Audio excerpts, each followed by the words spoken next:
Em cenas de ataque RR, como em Masters of the Air, pode parecer que os artilheiros dos bombardeiros disparam com aviões amigos logo atrás dos alvos. Essa imagem levanta uma pergunta justa.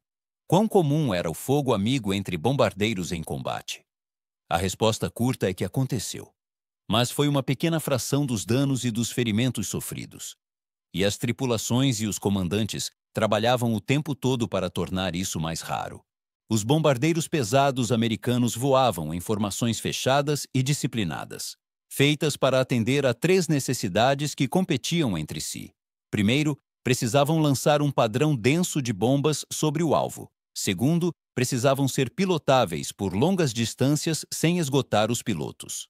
Terceiro, precisavam gerar campos de tiro defensivos sobrepostos contra interceptadores. Nenhuma formação conseguia maximizar as 3 ao mesmo tempo. Uma caixa bem fechada lançava as cargas mais precisas, mas era mais difícil de voar e ficava mais vulnerável a ataque concentrado.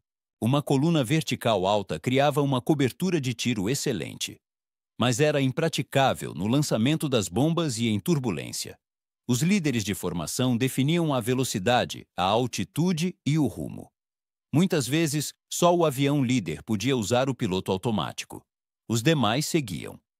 No fim de 1943, à medida que as técnicas de bombardeio às cegas amadureciam e caças de escolta de longo alcance ficavam disponíveis, a 8ª Força Aérea reduziu sua formação padrão de ala com 54 aeronaves para uma caixa de combate com 36 aeronaves, para equilibrar esses compromissos. As armas em que aquelas tripulações confiavam eram formidáveis. A Browning de calibre .50 M2 disparava cerca de 750 a 850 tiros por minuto, até por volta de 14 tiros por segundo. Seu alcance letal teórico se estendia até cerca de 4 milhas, mas sua eficácia prática para tiro flexível com miras de ferro era de cerca de 600 jardas. Isso importava porque todo bombardeiro em uma caixa de combate ficava dentro dos arcos de tiro efetivo e letal das armas de outra aeronave. O espaçamento entre grupos separados muitas vezes era ampliado para que tiros perdidos se dissipassem antes de cruzar para formações vizinhas. A carga de munição variava por modelo e por bloco. B-17G tardios levavam mais de 5.000 cartuchos calibre .50 distribuídos por posições de nariz, bochecha, topo, cintura, bola e cauda. Manter todo esse poder de fogo apontado para fora e longe de aeronaves amigas era uma preocupação constante. O treinamento de tiro enfatizava muito a identificação e o julgamento. As tripulações treinavam silhuetas, ângulos de aproximação e sinais de reconhecimento, justamente porque, em combate, uma identificação errada podia ser letal. Mesmo assim, os artilheiros seguiam uma regra simples. Se qualquer caça apontasse o nariz para um bombardeiro e estivesse ao alcance, você abria fogo. Os pilotos de escolta sabiam disso. Eles temiam ser alvejados pelas formações que protegiam, especialmente ao passar à frente ou ao cruzar de novo o fluxo. Procedimentos evoluíram para que os caças se aproximassem por setores reconhecidos, evitassem apontar direto para a caixa e usassem chamadas de rádio para anunciar a presença. No dia D, os P-38 foram designados para extensa cobertura sobre o mar porque seu perfil de cauda dupla era fácil de identificar e não seria confundido com tipos alemães à primeira vista. Dispositivos de segurança mecânicos ajudavam. Torretas motorizadas em B-17, B-24 e B-29 tinham dispositivos de interrupção com cames e sistemas seguidores que impediam os artilheiros de girar para dentro dos discos das hélices, da fuselagem ou de certas zonas de não disparo. Metralhadoras de cintura eram montadas com limitadores. Assim você não varria a própria asa. Mesmo assim, nenhum sistema era perfeito. Os travamentos de segurança não protegiam o trem de pouso quando estendido, nem as portas do porão de bombas quando abertas. E no calor da ação, os artilheiros às vezes disparavam em posições perigosas. Para artilheiros de cintura, acertar os próprios estabilizadores horizontais era um risco conhecido. Isso ocorria se disparassem muito à frente, ou durante manobras evasivas violentas, O Sistema Central de Controle de Tiro do B-29 adicionou travas extras e miras com cálculo. Mesmo ali, os comandantes continuavam cautelosos com fogo amigo em tráfego denso. Com que frequência o fogo amigo realmente causava danos? A melhor visão vem de contagens minuciosas de furos em aeronaves que voltavam. Em dezenas de milhares de surtidas na 8ª Força Aérea, analistas registraram a localização, a direção, o calibre e a provável origem de cada impacto nos bombardeiros que voltaram para casa. Os números são duros. A artilharia antiaérea em terra respondeu de longe pela maior parte dos danos, cerca de 83,7% em uma grande amostra do início de 1944. Tiros de canhões alemães de 20 milímetros produziram cerca de 4,5%. Metralhadoras inimigas, cerca de 2,4%. O fogo amigo de calibre .50 contribuiu com cerca de 2,0% do total de danos aos bombardeiros, e os acertos de calibre .50 auto-infligidos foram cerca de 1,4%. Outros 3,8% vieram de estojos de cartucho e elos que caíam. Às vezes amassavam o revestimento ou rachavam painéis transparentes, e cerca de 1,5% caíam em outros ou em categorias desconhecidas. Os relatórios acrescentaram um detalhe preocupante. Quando a oposição inimiga era intensa e os artilheiros disparavam sem parar, até 1 em cada 5 acertos de metralhadora em uma aeronave podia ser atribuído a fontes auto-infligidas ou amigas. Em outras palavras, embora o fogo amigo fosse uma fatia pequena do dano total, sua proporção entre os impactos de metralhadora crescia nas lutas mais caóticas.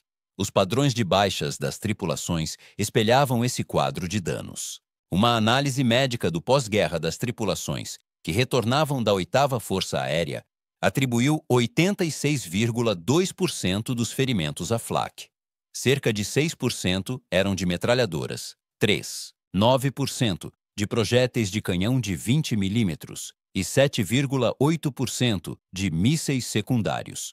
Estilhaços de plexiglass, fragmentos da estrutura, estilhaços de vidro à prova de balas, pedaços de componentes elétricos e até munição de .50 detonando com o calor de um incêndio ali perto. Os estudos não separavam, no caso das tripulações, acertos de metralhadora de amigo e de inimigo. Mas, pelos dados da estrutura do avião, o fogo amigo provavelmente ficava em torno de alguns % do total de baixas. Tiros disparados pelo próprio avião tendiam mais a marcar o aparelho do que a ferir um tripulante. Havia exceções quando torretas ou posições de cintura ficavam à frente da linha de tiro. Os comandos operacionais ajustavam procedimentos continuamente para reduzir o risco. O 21º Comando de Bombardeiros mudou a campanha dos B-29 sobre o Japão. Saiu de voos diurnos em alta altitude, passou a missões incendiárias noturnas em baixa altitude em março de 1945. Tratou o fogo amigo como o maior perigo imediato. No primeiro bombardeio incendiário a Tóquio, as tripulações receberam ordem de retirar toda a munição. Nas missões seguintes, Nagoya e depois Osaka, os comandantes voltaram a colocar munição em pontos específicos. Com disciplina de tiro rígida, metralhadoras de cauda só se usariam se recebessem fogo.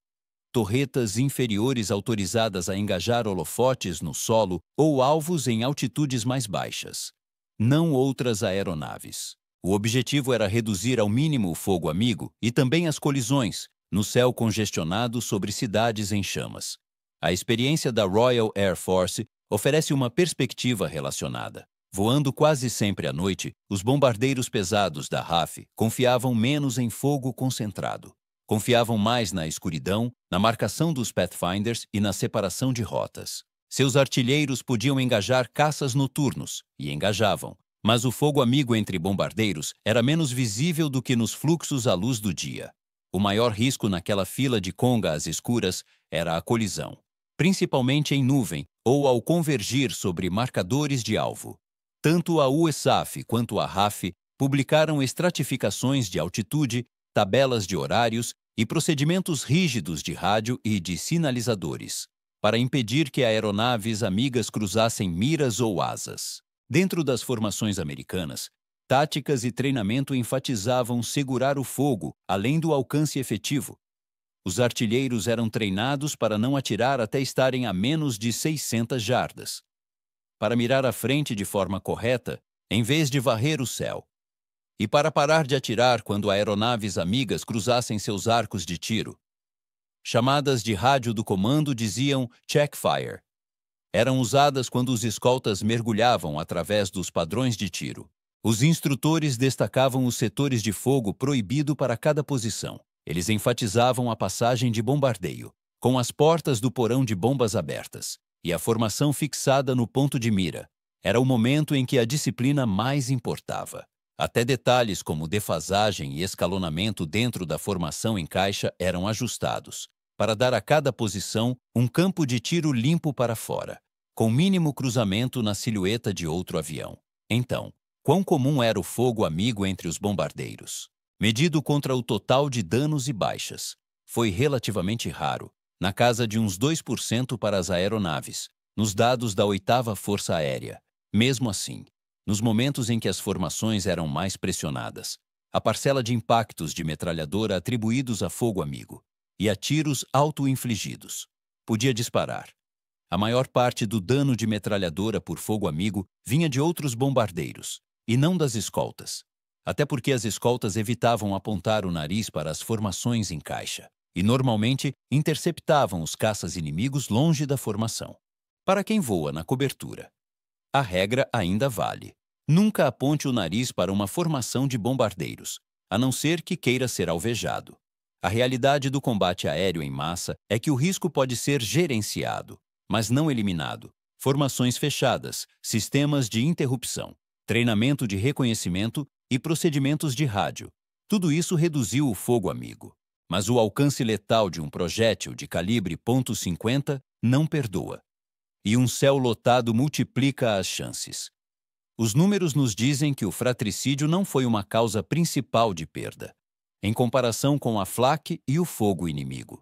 Eles também nos lembram que a segurança de cada tripulação dependia não só de coragem, mas de disciplina, de segurar o fogo, de vigiar os setores de tiro, de confiar na formação, e de milhares de momentos não registrados, quando um artilheiro tirava o dedo do gatilho, em vez de abrir mais um buraco na asa de um aliado,